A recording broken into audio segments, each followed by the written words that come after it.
Hola a todos. En el video que vamos a ver a continuación, vamos a hacer algunas reflexiones sobre ciertos ejercicios típicos relacionados al análisis de algoritmos. Estos ejercicios que vamos a ver a continuación son ejercicios que están en el libro de Waze que utilizamos en el curso, así como en el libro de Schaffer y en el libro de Ajo. Hay dos reglas básicas que tenemos que tener en cuenta a la hora de resolver ejercicios de análisis asintótico. Una se conoce como la regla de la suma, que se aplica para bloques de código consecutivos, y la otra que se conoce como la regla del producto, que se puede aplicar cuando tenemos bloques de código anidados. La regla de la suma lo que nos dice es que si tenemos dos porciones de código, cada una con una función asociada, la primera porción f de n y la segunda función g de n, el costo asintótico del bloque de códigos completo va a estar determinado por el máximo entre los costos asintóticos de cada una de esas dos funciones. Y la regla del producto nos dice que si tenemos dos bloques de código que estén uno dentro de otro, cada uno con su costo asintótico, va a determinar, o sea, el costo asintótico del bloque entero va a estar determinado por el costo asintótico del producto del costo de cada una de las funciones. Además de estas dos reglas que están aquí, se pueden utilizar otras técnicas, algunas matemáticas algebraicas, algunas inclusive más tendientes hacia el cálculo, y una pseudoecuación que vamos a ver a continuación para poder resolver los diferentes tipos de problemas o ejercicios de análisis de algoritmos. A continuación tenemos un ejemplo que nos va a mostrar el uso de la regla de la suma, porque son bloques de código que son consecutivos. Si tuviésemos esta porción de código de 4 líneas, son dos ciclos for consecutivos unos con otros, lo que nos pide este ejercicio es calcular el t de n y el o de esa función t de n, considerando el fragmento completo. Si examinamos línea por línea, vamos a ver que en la línea 2, por ejemplo, tenemos dos operaciones elementales, una suma y una asignación. La primera línea hace una asignación, que es una operación elemental, seguido de n veces comparaciones para ver si se está cumpliendo o no ya el ciclo del for. Es decir, aquí tenemos una operación elemental y una operación elemental que se ejecuta n veces. Siguiendo el mismo análisis, el segundo ciclo tiene un comportamiento bastante similar. Dos operaciones elementales que están dentro del ciclo for y el ciclo for de por sí con una operación elemental inicial y n operaciones elementales de comparación. Si miramos el primer bloque como un todo, las líneas 1 y 2, tendríamos una primera función t de n, que sería 1 más n multiplicado por 2 en este caso, porque todo el bloque que está dentro se repite esta cantidad de veces. Nuestra primera función t de n nos da entonces 2 más 2n como resultado. Con un análisis similar, vemos que la segunda función también nos da 2 más 2n, es decir, el fragmento de código completo, el bloque T1 más el bloque T2, sería 4n más 4. Y la regla de la suma lo que nos dice es que el costo asintótico de la función resultante de la suma va a estar determinada por el máximo de los costos asintóticos de los bloques separados. Si calculamos el costo asintótico de la función T1, el término de mayor orden es este que está aquí. Se eliminan todos los términos de menor orden y se eliminan las constantes multiplicativas, como decía nuestra regla del costo asintótico de la O grande. El O de T1 es n, el O de T2 es n, el máximo entre n y n es n, o sea que el costo asintótico sería n, lo cual es equivalente a primero realizar el T de n completo, que sería la suma, y sobre el resultado de la suma, si se calculase el O de n, el resultado también sería lineal, porque al eliminar los términos de menor orden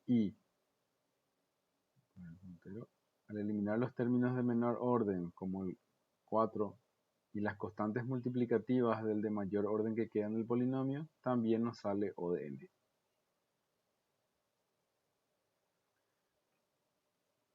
En el siguiente bloque tenemos en el siguiente fragmento de código tenemos dos bloques que son anidados unos a otros. Tenemos un for metido dentro de otro for. Haciendo un análisis similar, tenemos aquí una operación elemental que está embebida dentro de un ciclo que tiene 1 más n operaciones elementales, pero todo este bloque a su vez se va a repetir en realidad se va a repetir n veces por cada paso de nuestro ciclo. Cuando tenemos bloques de código anidados, la recomendación siempre es partir desde el centro e ir para afuera del bloque. Entonces, si calculamos el costo de este segundo for, que sería este bloque, las líneas 2 y 3 de nuestro fragmento, tenemos que se ejecutan en total 1 más n operaciones elementales. Ahora, si miramos el for más completo, desde la línea 1 en adelante, tenemos que se ejecutan 1 más n multiplicado por 1 más n veces, nos da ya una ecuación cuadrática. O sea que el tiempo del fragmento completo ya es un polinomio cuadrático, n cuadrado más 2n más 1. La regla del producto lo que nos dice es que el costo asintótico de bloques de código que estén anidados unos a otros va a estar determinado por el producto de los costos asintóticos internos, lo cual es equivalente a primero calcular el t de n total, que sería este polinomio, y sobre este polinomio, si eliminamos todos los términos de menor orden, se eliminaría el 2n más 1, y el término de mayor orden que queda, la única constante multiplicativa que tiene es un número 1 aquí. Entonces el O de esta función t de n sería n al cuadrado. Eso quiere decir que esta porción de código necesita ejecutar una cantidad de instrucciones igual al cuadrado del tamaño de la entrada. Si n fuese 10, tengo que ejecutar por lo menos 10 por 10 instrucciones para poder realizar todo este cálculo. Aquí tenemos otro fragmento que también nos arroja un costo cuadrático. La diferencia que se está dando aquí, fíjense que es que el primer for va desde 1 hasta n y el segundo for va desde i hasta n. En la medida que i vaya creciendo, j va teniendo valores cada vez más pequeños. Pero recuerden que el costo asintótico de la O grande siempre trata de estimar esto en el peor caso. Y el peor caso de este fragmento de código se va a dar cuando i tenga el menor valor posible. Porque por lo menos una vez i va a valer 1 y entonces j va a valer 1 y también va a ir hasta n. Si fuésemos más precisos y utilizásemos otra de las notaciones O, este código realmente es levemente subcuadrático, porque solo en uno de los casos va a ser realmente cuadrático, no en todos los casos, y en la medida en que i vaya creciendo, este segundo for cada vez va a ejecutar menos instrucciones, pero la O grande siempre asume el peor caso. Entonces, asumiendo el peor caso, En el peor caso, este segundo for va a ejecutarse n veces, el primer for n veces. Haciendo el cálculo detallado nos va a salir esta cantidad de veces. Fíjense, si somos precisos, el segundo for se ejecuta n-i veces siempre. Desarrollando el polinomio que queda aquí de estas dos porciones de código, la función t de n total sería n cuadrado más 3n menos 2ni menos 2i más 2. Eliminando todos los términos de menor orden y dejando solo el de mayor orden, sin sus constantes multiplicativas, el costo asintótico final usando la notación O grande también es cuadrático. Entonces, recuerden, si tenemos bloques de código consecutivos, se puede aplicar la regla de la suma. Si tenemos bloques de código anidados, se tienen que multiplicar los costos de esos bloques por la regla del producto. Cuando tenemos casos de ciclos, es muy importante controlar siempre la cantidad de veces que se repite ese ciclo, porque eso va a determinar la cantidad de veces que se ejecuta el bloque que está adentro. Si la condición del ciclo, por ejemplo, hace que nunca se ingrese a esa porción de código, toda esa sección no va a tener costo de ejecución, va a tener un costo constante. Y cuando analizamos bloques de código anidados, la recomendación es siempre partir del centro para afuera. Veamos otros ejercicios tipo. En el libro, por ejemplo, aparecen funciones matemáticas, hay varios ejercicios de este estilo, y se solicita que se ordene de forma ascendente o descendente según su orden de crecimiento, o mejor dicho, según su tasa de crecimiento. Acuérdense que la tasa de crecimiento lo que nos determina es la rapidez con la que cambia el valor de una función como consecuencia del cambio de su entrada. Es decir, cambia el dominio y qué tanto cambia el rango. Si dupliqué la entrada, la salida de la función se duplica, se triplica, se cuadruplica, en qué factor crece la salida ante un incremento en un factor determinado en la entrada. Si examinamos estas funciones con ese criterio, vamos a ir encontrando que hay funciones que crecen más lento que otras. Por ejemplo, la función j es una función cuya tasa de crecimiento siempre es 0. Porque independientemente al valor de la entrada de la función, el resultado siempre va a ser 17. O sea que si f de n y a n le digo, f de n es 17 y a n le digo n vale 10, el resultado es 17. Si duplico la entrada y digo n vale 20, el resultado es 17. Si cuadruplico la entrada y n vale 40, el resultado sigue siendo 17. Ante cualquier incremento en la entrada, el resultado de esta función siempre es el mismo. No tiene ninguna variación. Su tasa de crecimiento es 0. Si por ejemplo n, que es la entrada en la función, está como denominador, en la medida que n crezca, el valor de la función se va a achicar. Es decir, funciones que tengan a n como denominador normalmente tienen tasas de crecimiento negativas. Entonces, si miramos esto, inclusive si ustedes se animan y ponen estas funciones en alguna planilla de cálculo tipo Excel o OpenOffice y le empiezan a poner valores, van a ir viendo las tasas de crecimiento de cada una de estas funciones. Ordenando, por ejemplo, tendríamos primero la función que menos crece, luego está la función D, luego está la función C, luego está la función B y así sucesivamente.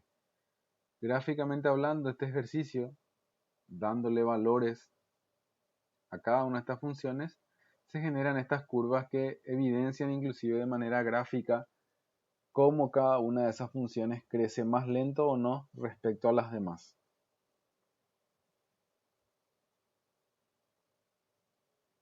Otro ejercicio tipo que podemos encontrar en la literatura del curso son ejercicios que tratan de determinar entre dos opciones para qué valores de n o de entrada una puede ser mejor que otra.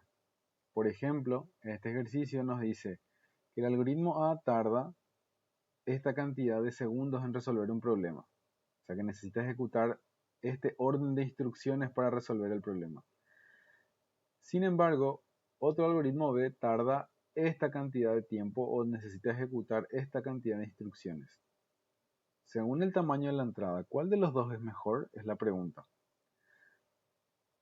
Este tipo de ejercicio en particular se puede resolver como una inecuación o como una desigualdad, porque queremos determinar cuál es el punto de quiebre de la entrada n que hace que una de estas dos funciones sea mejor que la otra.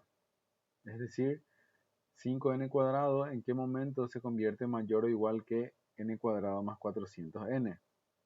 Si desarrollamos esta desigualdad, esta n que estaba aquí puede pasar a restar, entonces va a quedar 4n cuadrado. De este lado nos queda 400n. Esta n puede pasar a dividir de este lado y este 4 puede pasar a dividir de este lado. Entonces nos queda n mayor o igual que 100. Es decir, que para todos los valores de n hasta 100, el algoritmo A es mejor que el algoritmo B. Sin embargo, para todos los valores mayores a 100, el algoritmo B ya empieza a ser mejor que A. Y así se responde la pregunta del ejercicio. ¿Cuál de los dos es mejor según la entrada? Y hasta n igual a 100, A es mejor. Luego, B ya es mejor y a partir de allí siempre va a ser mejor que A. Otra manera de encarar ejercicios de este estilo es utilizando una pseudoecuación que nos da una aproximación del resultado que a efectos teóricos ya cumple el propósito de lo que queremos calcular. Por ejemplo, veamos este ejercicio tipo. Un algoritmo dice que toma 10 segundos para resolver un problema de tamaño n igual a 50. El algoritmo es cúbico. ¿Cuánto tiempo tomará para resolver un problema de tamaño 100?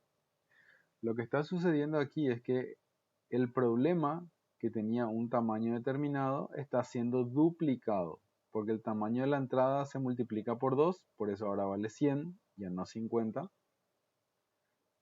Y queremos saber cuánto aproximadamente va a tardar este algoritmo si se ejecuta en la misma máquina, obviamente. El dato importante y clave que nos da aquí es que el algoritmo es cúbico. Si nos dice que el algoritmo es cúbico, yo no sé cuál es la función t de n exacta que me calcula el tiempo de ejecución, pero me está diciendo que el orden de ejecución, su costo asintótico es cúbico. Quiere decir que si se hubiese calculado el polinomio exacto que me da el tiempo de ejecución, ese polinomio tuvo que haber tenido un término de mayor orden que es cúbico. Por eso ese fue el término que se quedó después de haber eliminado todos los términos de menor orden y después de haber eliminado sus constantes multiplicativas. Quiere decir que en la parte más intensa del algoritmo necesita ejecutar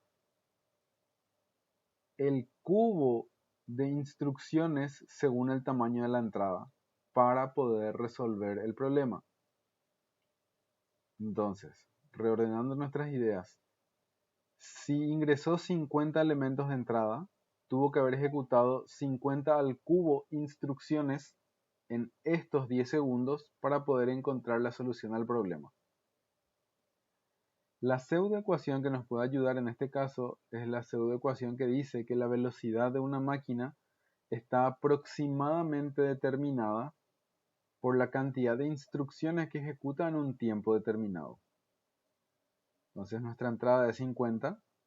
El tiempo para procesar esa entrada fue 10 segundos. El algoritmo, como nos dice, es cúbico. Tiene que ejecutar aproximadamente n al cubo instrucciones. Con eso resuelve el problema. Y nuestra pseudoecuación es la siguiente. La velocidad de la máquina está determinada por la cantidad de instrucciones dividido el tiempo en el cual ejecutó esas instrucciones. En este caso la máquina es la misma. Solo cambiamos la entrada. Ahora tenemos más datos que procesar y queremos saber cuánto va a tardar. Entonces, el razonamiento es bastante sencillo. La velocidad está determinada por la cantidad de instrucciones, que es n al cubo sobre el tiempo. solamente instrucciones está al cubo,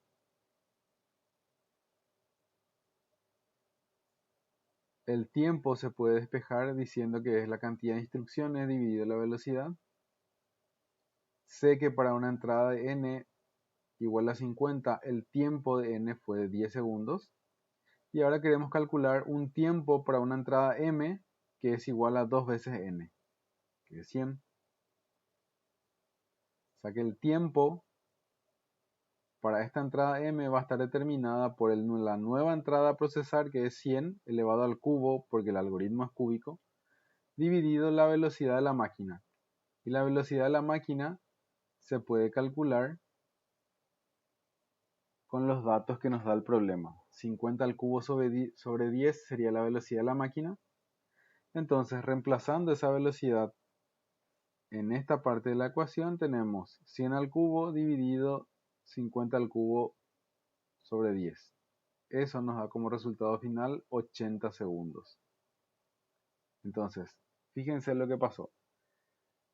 Se duplicó la entrada y por duplicar la entrada, el tiempo del algoritmo creció 8 veces. De 10 pasó a 80. El tiempo se multiplicó por 8, pero la entrada se multiplicó por 2 nada más. El incremento en la entrada, que fue 2,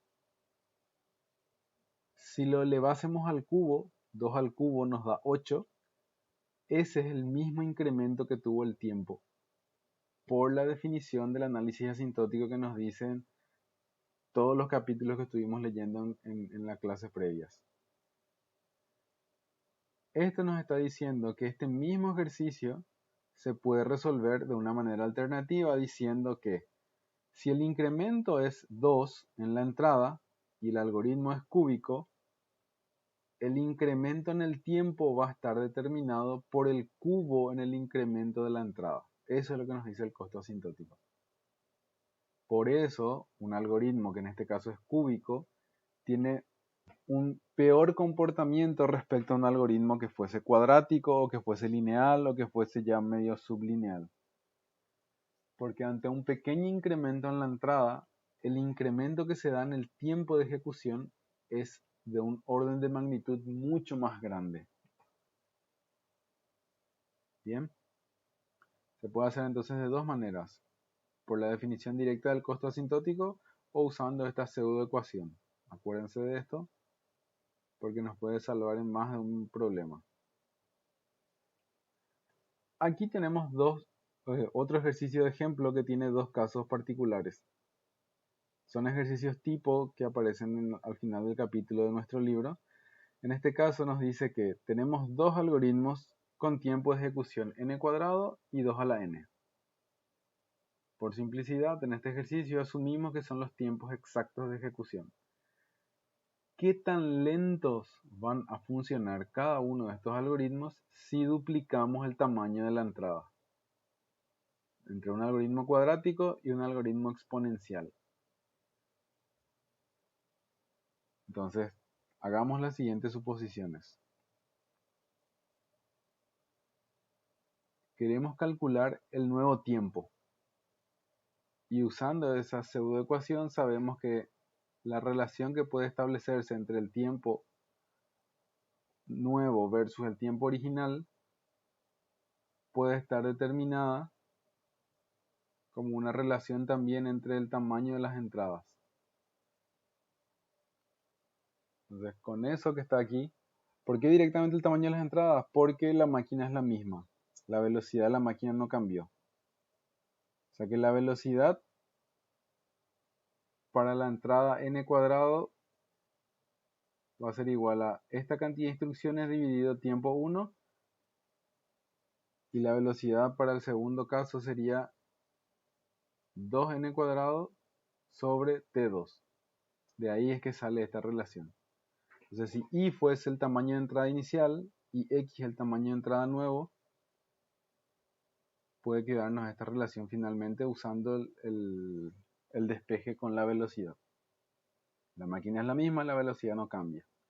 Entonces, en el caso de n cuadrado, tenemos t2 sobre t1 va a ser igual a la nueva entrada, que es el doble, porque acá dice qué tan lento funcionan cuando se dobla el tamaño de entrada. Si la entrada inicial fue n, la nueva entrada es 2 veces n. T2 sobre T1 me da 4n cuadrado sobre n cuadrado. Estas n cuadrados se van a simplificar. Y finalmente nos queda de que el tiempo 2 es igual a 4 veces el tiempo 1. Es decir, como el algoritmo es cuadrático, por duplicar el tamaño de la entrada, el tiempo final se cuadruplica. Crece en el cuadrado del incremento de la entrada. En el caso del algoritmo exponencial, veamos qué nos sale. Allí tenemos 2 elevado a la 2n, que es la nueva entrada, sobre 2 elevado a la n. Por reglas de manejo de los exponentes, si tengo una división de estos exponentes, el resultado es 2 elevado a la resta de estos dos exponentes, 2n menos n. T2 es igual a 2 a la n veces T1. Quiere decir que por haber duplicado la entrada en un algoritmo que es exponencial, el nuevo tiempo de ejecución es 2 a la n veces más lento. Fíjense el impacto que tiene un pequeño incremento en la entrada en el tiempo de ejecución si es que el algoritmo fuese exponencial, que es más o menos el peor tipo de algoritmo que existe en términos de tiempos de ejecución. Entonces, si estos fuesen dos algoritmos que resuelven el mismo problema, este algoritmo crece en este orden de magnitud, en cambio este algoritmo crece en este orden de magnitud. Un ejercicio un poco teórico, pero a su vez práctico, que muestra el concepto de análisis asintótico. Y ya para ir cerrando un poco las reflexiones del video de hoy, hay dos ejercicios, son ejercicios que están en el libro. Al final del capítulo 5 de Waze, o del capítulo 1 de Ajo, o en el capítulo 1 y 2 del libro de Schaffer, pueden encontrar más ejercicios de este estilo en caso que quieran practicar un poco más. Aquí se les queda a modo de ejercicio propuesto esta situación que dice que el algoritmo toma 30 segundos para n igual a 1000. El algoritmo es cuadrático. ¿Qué tamaño de entrada va a resolver en 120 segundos? Con la pseudoecuación pueden resolver este ejercicio. Y por último tenemos también un ejercicio que nos dice que tenemos dos computadoras. Una computadora es 256 veces más rápido que la otra. Y sabemos que la computadora de Marvell, que es más lenta que la de Capcom, puede ejecutar una entrada de tamaño n en una hora. ¿Qué tamaño de entrada va a poder procesar esta computadora más rápida para cada uno de estos algoritmos? Este es un ejercicio que van a tener que plantearlo desde el punto de vista de que tengo dos máquinas con dos velocidades distintas. La entrada no cambia, el tiempo no cambia, la velocidad sí. Entonces lo que pregunta es, ¿cuál es la entrada que va a poder procesar esta computadora en el mismo tiempo que esta, usando la velocidad que es 256 veces más rápida?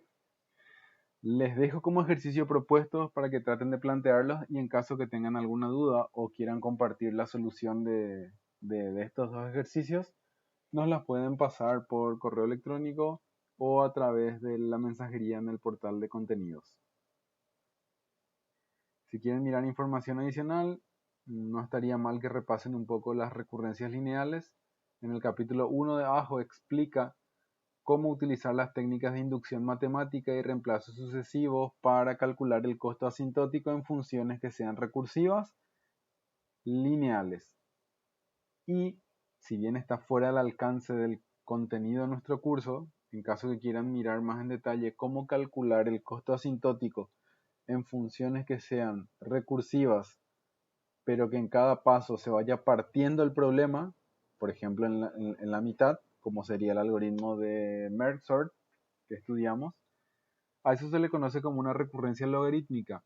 En el capítulo 9 de Ajo y también en el libro de Cormen, que está en nuestra bibliografía, explica lo que se conoce como el teorema maestro, que define unas fórmulas que calculan esto. Así que cualquier duda, saben dónde encontrarnos. Que se diviertan con los ejercicios. Hasta luego.